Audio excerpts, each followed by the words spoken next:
All day, snowing. George was born.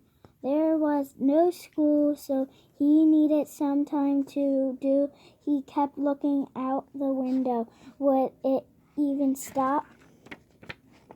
The next morning, the sun was shining. When George looked out the window, everything was a bright white. Brilliant white.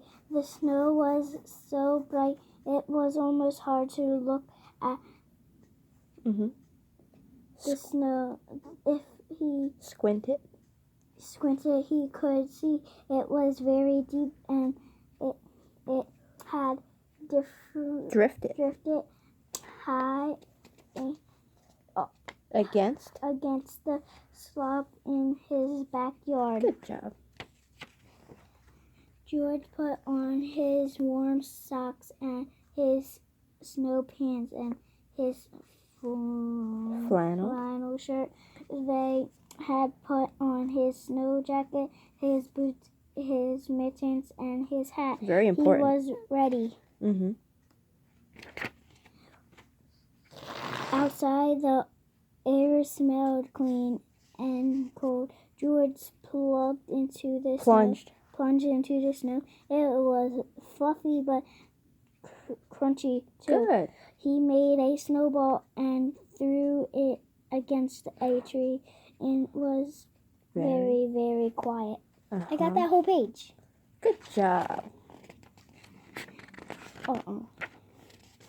George took some snow and packed it into a small ball. Then he started rolling the ball into the snow. The ball got bigger and bigger. When the ball got too heavy to roll, he stopped rolling it near the bottom of the slope. Then he started rolling a medium-sized ball. He put it on top of the big ball. Finally, he made a small ball for the top. Good. George went inside the house and found a scarf in the closet and a carrot in the refrigerator. In the old days, his mother told him people used to take pieces of coal and use them to make eyes, but there wasn't any coal in George's house, so he found 2 buttons and brought them outside with the scarf and the carrot. Coal is, I don't know what coal is. It's something you burn for heat. He carefully pushed the button into the small ball near the top. He stuck the carrot into the center. He found a few small twigs and used them to make a mouth. He wrapped the scarf between the top ball and the middle ball, and he found 2 branches to stick into the sides of the middle ball. It was a perfect snowman. Ooh. George turned his head and thought he saw the snowman smiling at him. Could it be? Time for a snack, said George. He went inside the house and got 2 mugs of hot chocolate and some cookies. He put them on the snow table. Would you like something to eat? George asked. I can't drink hot cocoa, the snowman said, but a cookie would be nice. It was magic. After their snack, George made a cave tunnel deep into the slope. He piled up snowballs at the entrance. Then he threw a complete at the snowman.